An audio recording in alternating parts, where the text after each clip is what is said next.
What's up, EQ lovers? I'm your host, Devon J. And I'm Jamie D. This is episode 13, Gender Roles. Now, in episode 13, we'll be discussing what roles both genders play and how it affects the relationship. Make sure to put your seatbelt on for this episode, where you get his view and her perspective. And be sure to like us on Facebook at EQ Love Podcast, follow us on Instagram and Twitter at Pod EQ Love, and subscribe to our YouTube channel.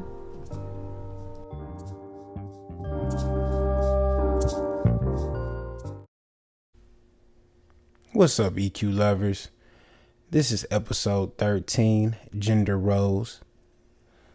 This should be a good one. Yeah, it should be real interesting. First, thank you for tuning into the EQ Love Podcast.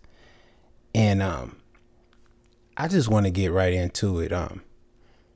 If y'all listen to the YouTube, or if y'all went to the Instagram page and y'all see the cover for this episode, I just want to let y'all know, look at my Bitmoji. Do y'all want y'all man to look like that? Look what I'm doing. I'm cooking breakfast.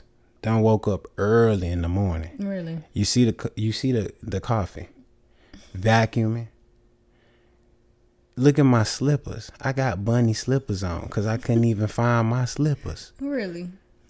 I'm out here doing 4 to 5 things at once. We know that's a lie. So, EQ lovers, do y'all, women that's listening to this episode, do y'all really want your man to look like this when you come home from work? Please feel free to comment and let us know. I feel like we might, but y'all can't. Okay. Anyways, women know that y'all can't do more than one thing at a time. It's just what it is. The Bitmoji shows that. But anyways, we're going to get into the gender roles, and we're going to just let y'all know how we came up with this. Jamie and I, we were talking one day, and I don't know how it came up, but we were discussing something about the roles that people have in a relationship, and Jamie had some thoughts about the many sacrifices that women take place in a relationship when it comes to maybe sacrificing the career, taking care of kids. So just tell them how you feel. I feel like I don't just speak for me. In general, I think that we tend to make more sacrifices than men when it comes to relationships. I find it very rare, not saying that it never happens, but women tend to give up their careers for, to take care of the children. Who asked them to do that? I feel like it is one of those subtle, this is just what's expected kind of things. So why bring it up and make it accountable to the guy? Because if you really didn't want us to, then you would really make a way where we didn't have to. So, in other words, having the kid that the woman probably put pressure on the man does not do that. To have. Not all the time. When the man said, we're not ready to have kids right now. No, you gotta, that's a different narrative. Different narrative? If y'all decide y'all want children and you have children. Right. Typically at a certain age, there becomes a discussion about mom staying at home. Okay. It's usually not so much of a discussion about dad. So, what if mom doesn't feel comfortable with the kid in a daycare. Typically, mom is the one saying that she's not comfortable with that. Okay. So if the grandparents aren't suitable for babysitting, if mom isn't comfortable with that, then mom figures it out, which is maybe taking a back seat on her career to take care of kids. I feel if dad had concerns, or he may have concerns, but if he had the concerns on the level that mom did, then I feel that it's suitable for dad to stay at home, take a back seat. But real talk, how many dads really do that? They don't. Real talk. So why do you feel that women make sacrifices on things that they're worried about? It's the real question. I feel like we're worried and y'all are not, and I think sometimes you should be. We are worried, but to a certain extent, we're gonna do what makes sense. I think the issue for me that I think I notice a lot is the fact that the woman, has sacrificed her career, whatever, and she did it because she thought it was best for the family, but in that wasn't really happy about doing it. And sometimes I feel like men don't recognize it, and they kind of overlook the fact that mom really isn't happy. We overlook it because that falls in the category of way, way, way back in the day of how things always happen. So it's easier for us to overlook that. But I'm not saying that that's right. But at the same token, if a woman really feels that she's taking a back seat and wants us to, if she steps up to the plate to actually do that, and she wants to hear her man, tell her that she appreciates that, or at least acknowledge the fact that she did take the back seat, I feel that before she even takes the back seat, y'all should have a deep conversation where both of y'all understand what's at stake here. So do you think women aren't really saying how they feel? Not at all. Because a man is going to just look at it as, okay, number one, you probably already brought up that I don't feel that, the son or the daughter is safe for them to be at this daycare, or I don't feel that, they're not old enough to be at this daycare. So let me just take care of the kid and be real with yourself too. I feel like, I don't know, I'm not a woman, but I feel it's a certain type of connection that y'all have with a child. Y'all do carry this child for months and months and months, and y'all just within that process, I feel like y'all have a certain type of bond that y'all don't let the man know either. So I feel that y'all would pretty much be forced or want to take the back seat at the same time too, because if the man took the back seat after you just birthed the child and you got back to your normal routine, I feel like y'all would sit a little bit y'all would be worried too while y'all was at work. So we really don't want to hear about that sacrifice. So cause you are y'all adjustable though? You know what I'm saying? Because the agreement that you make when I mean, with or without children, but agreement that you make in the beginning, I feel like women have a right to change their minds. So, maybe when the child turns 5, now she wants to go back to work. Sometimes I feel like that becomes an argument because as a man, no. Okay, if the child turns 5 and she wants to go back to work, so what does the child do? Where does the child go? go to school. Okay, so what's wrong with that? But I feel like sometimes the man is like, but you been at home and now who gonna pick up the child?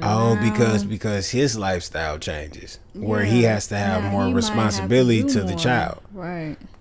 But I think it's, we talking children. I don't have children. I don't either. I don't have children. Yeah. So let's I just feel like you want to go on a different. Yeah, maybe what's something that we could relate to for those who are listening who may not have children. Okay, let's do this.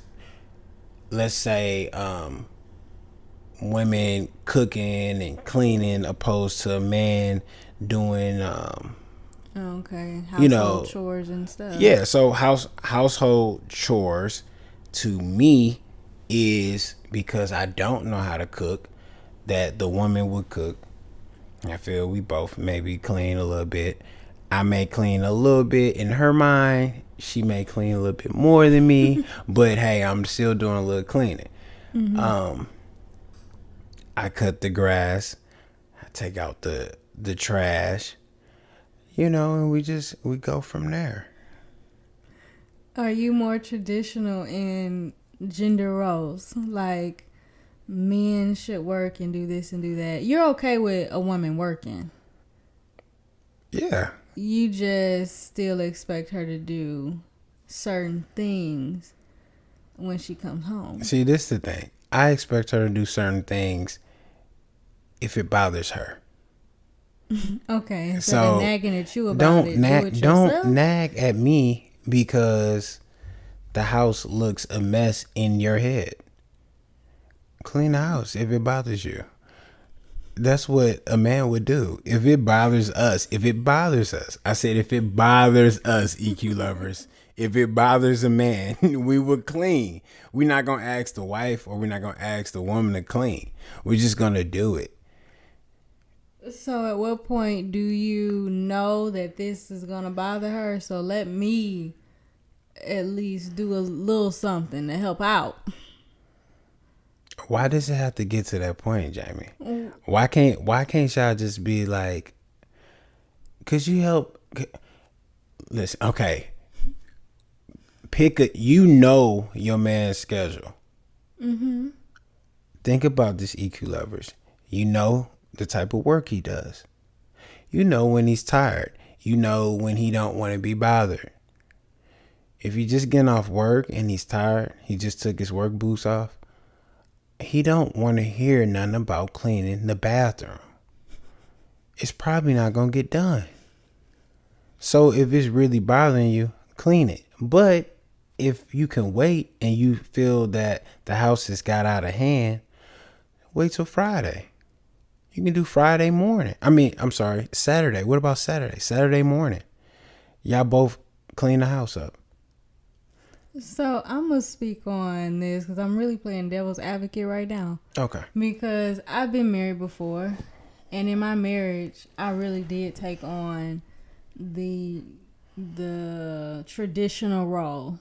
I literally did everything. Okay, but is it safe to say that some women want that traditional role? Like they kind of like not idolize it, but from a young age they may want to have that picture where it's like the wife does this in the house and the man does this in the house. Is that safe to say? I'll say that, but on my end, it wasn't that I had a problem doing it. It just became a problem when I felt that he was unwilling to help. Or if he knew, man, she had a long day too, and she always does everything, but maybe today I'll step in. Okay. So what you had said at the beginning of you saying that was you kind of did you want to do that? Like initially, like you gotta realize this is your first marriage. You didn't really know what a wife does. So I'm pretty sure you was probably just trying to be the best wife that you could be. I just felt like I was obligated. You felt like you was obligated. So you feeling that you were obligated, he probably you put him in a very comfortable position. And probably he got a little bit too comfortable where he probably like wearing the bunny slippers that y'all see in the Bitmoji. And once he got that comfortable, you probably It was too late. yeah, it was just like, yeah, you tripping. You need to help me clean because this is too lopsided. So how do we, okay, as a man, what's the best way for us as women to communicate that to you? If I've been doing this and I kind of reached that point that I'm getting overwhelmed, how can I communicate it to you without y'all being like, well, you asked to do it, or nobody told you to? Just easy. What I just said earlier. Just know your man's schedule. Know when he's tired. Know when he's not gonna want to do it. Like, he ain't gonna want to do it anyways. But I'm just saying, like, when you know he ain't gonna want to do it. He's not gonna want to do it after he done got off work. He probably, if he coming from work, he probably done came from a job that people tell him what to do. He taking orders and all that stuff. He don't want to hear no orders from his wife or his woman. Okay. So how about y'all just sit down and discuss days that y'all clean up the house? Y'all do it with kids. We grew up doing it, chores. Why you can't bring that into a relationship? You do this, I do this. Boom, have it all sorted out. I mean, we already know like the basic things. We know that the man probably gonna cut the yard. That ain't even nothing you discuss. Y'all don't be like, oh, I cut it this week, you cut it next week. Nah. Yeah, you get out there in the sun and cut the yard. But I feel like that's not an everyday chore. Yeah, every day. Like cooking and cleaning can be like an everyday thing. Laundry is done often. So it definitely should be discussed though. I feel like it definitely should be discussed. But y'all should definitely realize that y'all a team. So if the woman's the better cook, just cook. I don't know, I just feel like sometimes people are very like particular, like when it comes to certain things. Mm-hmm. People like they could have like OCD or so. Mm-hmm. So that's fine if you do have OCD, but because you have OCD doesn't mean that your partner has OCD. So you have to be aware of that. If you like certain things a certain way, you can tell them. It may help you out because you verbalize that to them. But if you're seeing patterns that it's not working, then you have to help yourself out in your stress to just do it. But then it comes to the point where you ask yourself, I'm not cleaning up behind him, or I'm not cleaning up behind her. So when you get to that point, it's kind of a bad place to be. Because you saying like, the partners, like, we're on a team. So at the end of the day, it shouldn't be about what I'm not going to do for you or what you're not going to do for me because I'm irritated. It should be like always focus on the end goal. The end goal, finding the strengths in the relationship. What can you do better and what can I do better? Okay. And work on the weaknesses. Work on the weaknesses and try to compromise and figure the things out. I can speak on my one of my relationships where I'm gonna say this. I'm messy, mm-hmm. but I'm not dirty. Okay. It's total difference. Okay. I don't leave plates and stuff in my room. I don't leave plates and all that stuff. Like, I clean the dish and all that stuff. But I could get home from work, I could leave my work clothes on the ground. I could fail short to put them in a dirty hamper. That could irritate a woman. So if you see patterns that develop like that,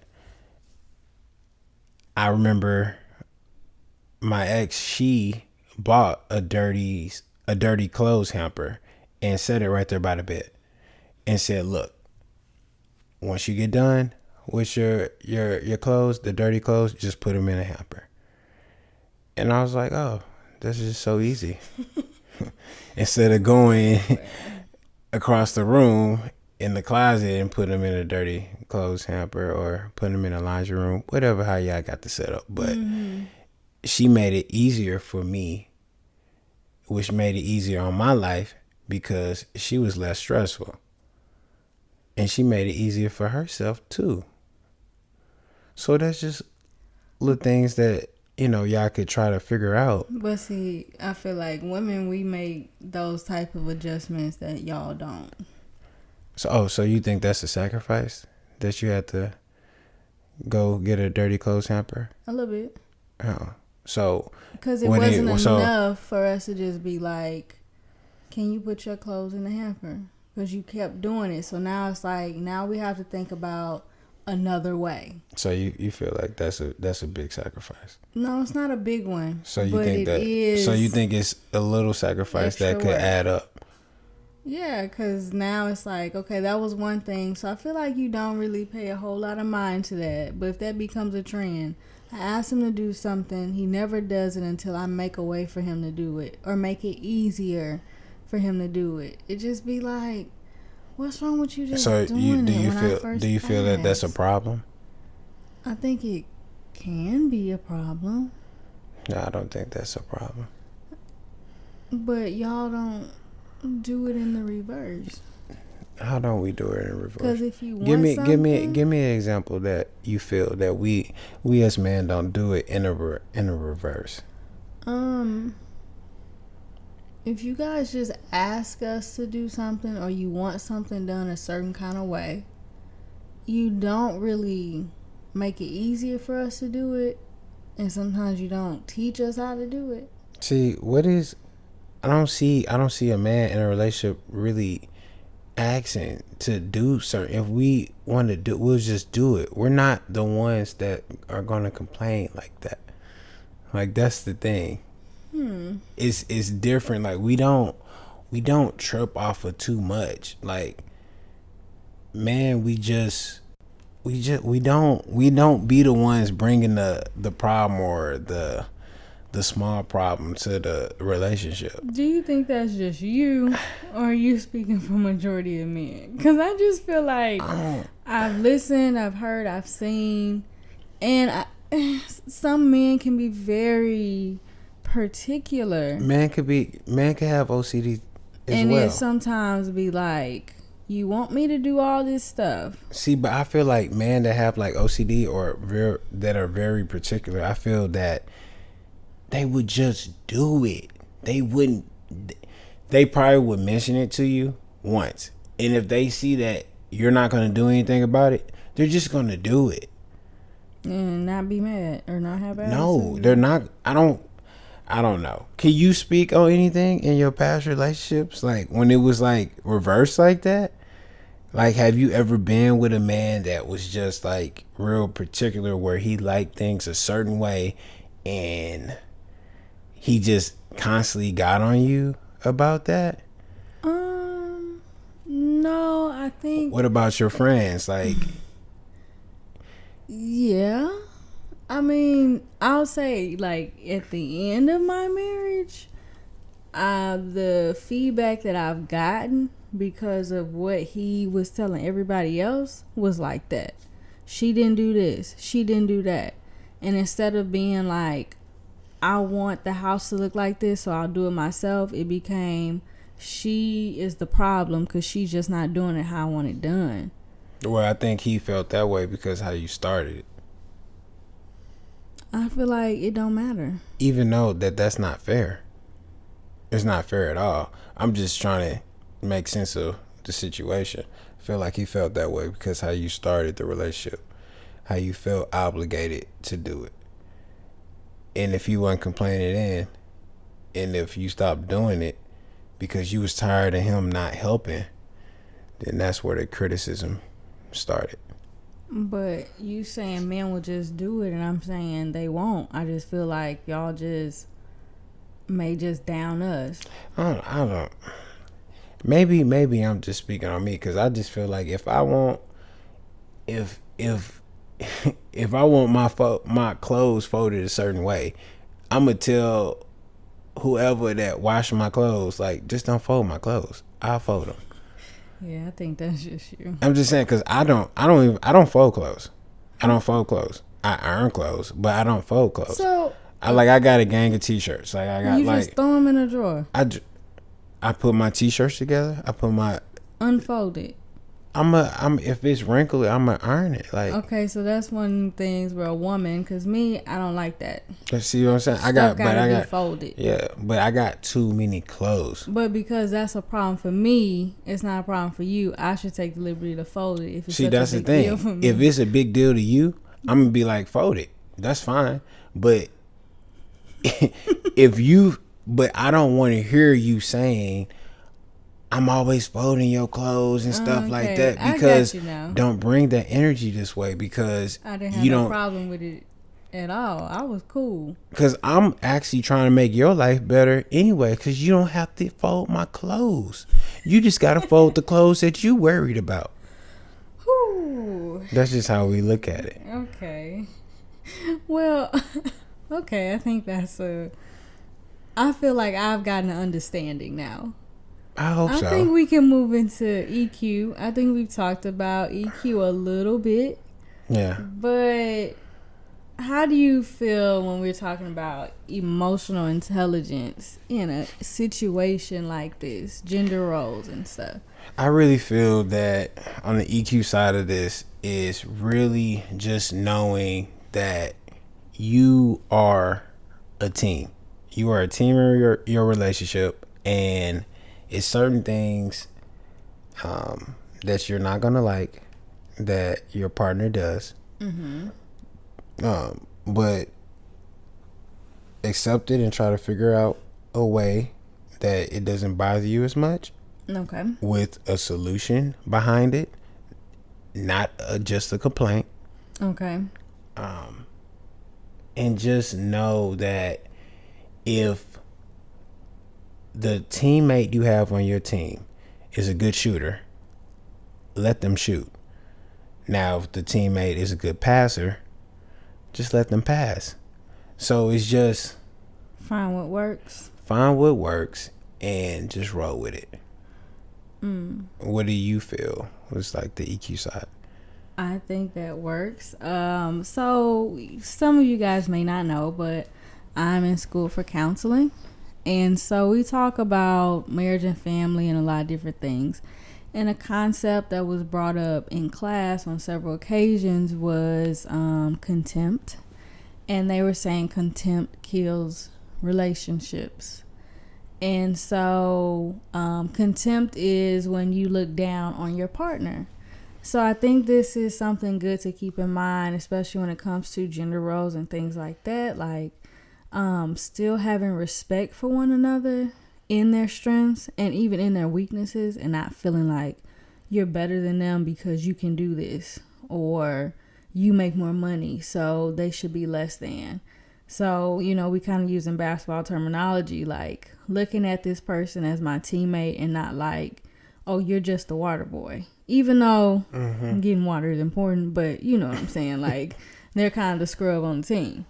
So, but I mean, if you're doing water boy stuff, like cleaning and all that stuff, like cleaning the bathroom, scrubbing the toilets, like, okay. Your partner gonna do something else that's gonna balance it out. They should, and I want to make them scrub the toilet next week. I think since we're on this team thing, I feel like couples have to keep in mind like a forever mentality. Just that if we're gonna do this and we're going to be in this. Let's figure out what works. So let's get to Pillow Talk in conclusion. For Pillow Talk, we feel that y'all should ask each other a question. You should ask your partner a question. So we feel that you should ask each other, what do you feel is your best value to your relationship that you're in? And once you ask this, make sure you tell each other what you feel that your best value to the relationship is. Yeah. So pretty much is, if you feel that your best value is cooking, and we're talking about roles. We're talking about roles, like gender roles. So if you feel that this is what you feel that, because best value in gender roles pretty much is, if you feel that you're cooking, but you feel like you're cooking because it's helping a relationship, like it's helping it flow. Where it's like, you're not waking up saying, oh, I can't wait to cook. It's something that it's like, it needs to be done. Yeah, it's an asset. Okay. That is important to express to your partner. But knowing what they think is an asset is important too. So if you feel that you express that you feel that cooking is my biggest asset to this relationship, it's very important for them to tell you or what they feel is your biggest asset. So, because your partner may not feel that cooking is your biggest asset. Because they really may not care about that. They could take it for granted.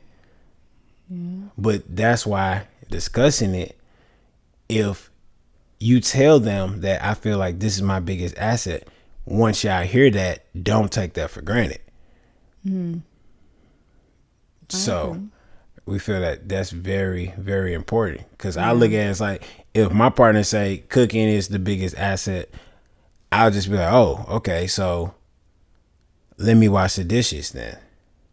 Oh, okay. Because now I'm taking a little bit of load off of you. Okay. So it could, it could actually go a little bit even more smoother. But I think it helps to know what the other person values about you.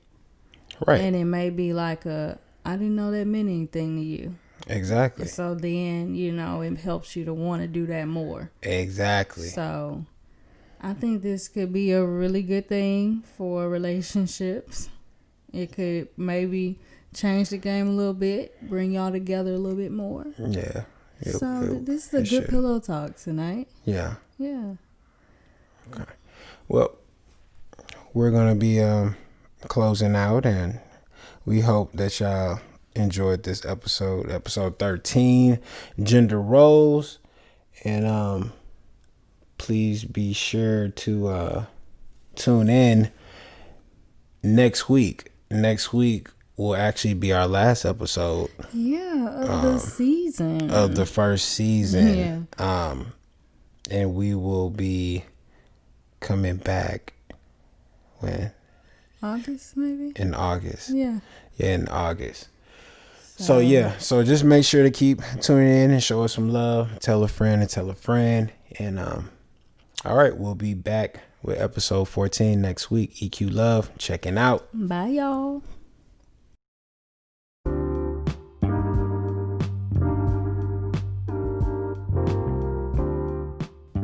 To all of my EQ lovers out there, make sure to like us on Facebook, follow us on Instagram and Twitter at PodEQLove, subscribe to our YouTube channel at EQ Love Podcast, and remember, we are on all major podcast platforms.